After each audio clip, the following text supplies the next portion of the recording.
Let me ask you something. What would you do if you didn't owe a dime to anyone? Would you finally take that trip you've dreamed about? Pay the rent or mortgage without that awful worrying every month? Would you finally save for your kids' future? Or would you just exhale in relief, knowing the paycheck you've worked so hard for is yours to keep? Right now, all that may feel impossible. Like no matter how much you scrape or sacrifice, that suffocating debt just keeps smothering your hopes and dreams. Before we begin, do us a favor, will you? Like and subscribe to this channel so we can keep bringing you the quality content you're looking for. Thanks. You know, debt doesn't just drain your wallet, it steals your peace of mind, it robs you of sleep, of focus, and steals your sense of security. But let me tell you something, it doesn't have to be. There's a way out.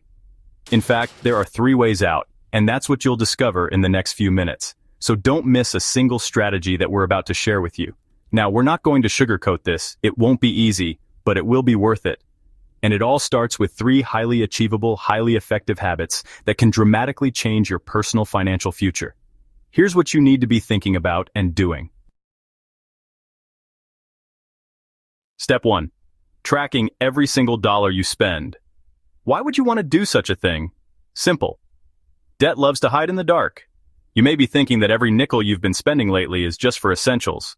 But the truth is, money is very likely leaking out of your budget in ways you'd never expect. And until you shine a light on it, you'll never know where it's going. So, for the next 30 days, I want you to write down every single expense. I mean everything. Coffee runs, gas station snacks, those tiny Amazon purchases that somehow cost $87. If it comes out of your pocket, it goes on the list. Look at not just your regular debts, but how you spend your cash too.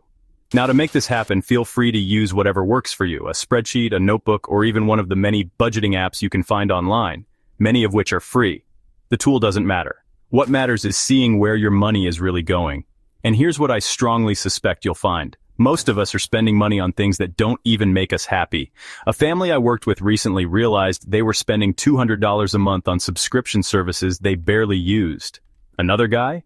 He was spending $120 a month on takeout coffee and didn't even like the coffee. So when you track every dollar, you start seeing money-saving opportunities you never thought about. Like, what if you canceled that gym membership you no longer use? Or what if you packed your lunch 3 days a week instead of eating out? Small moves like this can free up $200, $300, even $400 a month. And that's money you can redirect toward crushing your debt. Now, don't be thinking you're sacrificing yourself. Don't feel like a martyr. What you're doing is getting back into control. Controlling unnecessary expenses is all about putting yourself back in the driver's seat. Okay, let's move to step 2. Automating your payments. If you find yourself missing or being late with payments, what happens? You get penalized with fees, right? But even worse, those late payments can actually wreck your credit score. And when that happens, your borrowing limits can be severely impacted. Soon you're in a growing downward credit spiral you can't get out of. As financial experts often say, automation is key to staying on track to financial health. It's not flashy, but it works. So here's what you do. Set up automatic payments for at least the minimum amount due on every single debt you owe. This keeps you from falling behind, eliminates late fees, and protects your credit. And when you've done that, focus on paying off one debt at a time, starting with the smallest balance. This is called the snowball method. And here's why it works. Paying off a small debt quickly feels like a win. You pay off one, you feel good. Pay off another, and you feel even better. That momentum is what keeps you going. For example, if you've got 3 debts, $200, $1,000, and $5,000, pay the minimum on the 2 larger ones, but at the same time, throw every spare dollar at that smallest balance. Once that's paid, put that amount toward the next smallest debt, and so on. This method isn't just about math, it's about psychology. Those little victories fuel your motivation, and before you know it, you're tackling bigger debts with confidence. Step 3. Spending with intention. Most people never think about this step, but I'm telling you, it could actually achieve the biggest result in your financial situation. Spending with intention means proactively aligning your spending habits with your financial priorities and values instead of reacting impulsively or out of habit. It's about making every dollar count toward improving your situation and achieving your goals. Here's what you do to get started. First, set clear priorities. Is it more important to pay off your debt or keep up with the neighbors? Should you buy that new car and face even more debt, or should you bite the bullet, keep your current car and bring those debts down to zero? If you can't have both, and you can't, choose the one that will set you free. Second, get creative with savings. Call your service providers and ask for discounts. Seriously, your internet company probably has a cheaper plan. Your car insurance agent might knock $50 off your premium if you bundle policies. These are real savings that you can pocket right away. Third, give yourself a waiting period for any non-essential purchase. Want that $200 gadget you saw advertised on TV? Wait 24 hours. Chances are by tomorrow it won't seem so necessary after all. And here's an idea that has helped thousands of people just like you. Side hustles.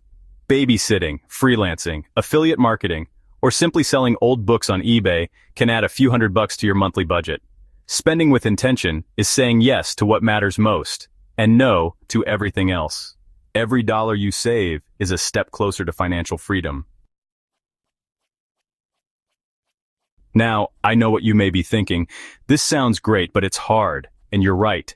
It is hard. But here's what's harder. Staying stuck where you are, living paycheck to paycheck, in debt up to your ears, and 5 years from now, if you don't do anything, you'll be in the exact same place. Why would you want to live like that? Let's change it. Imagine a year from now and you're looking at a smaller pile of debt, or maybe none at all. Your paycheck, it's all yours. Your future, it's wide open. This is not a fantasy. It's a decision that you can make if you have the courage. And it starts with the habits we talked about today. Tracking what you spend, automating payments, and spending with intention. Once you take control of your finances, you take control of your life. You just have to take those first steps. If this information has helped you or inspired you to take action, don't forget to like and subscribe to our channel. We have great new videos in the works, and you won't want to miss a single one of them. Finally, freedom from debt isn't just a dream, it's waiting for you to claim it. Take that first step now.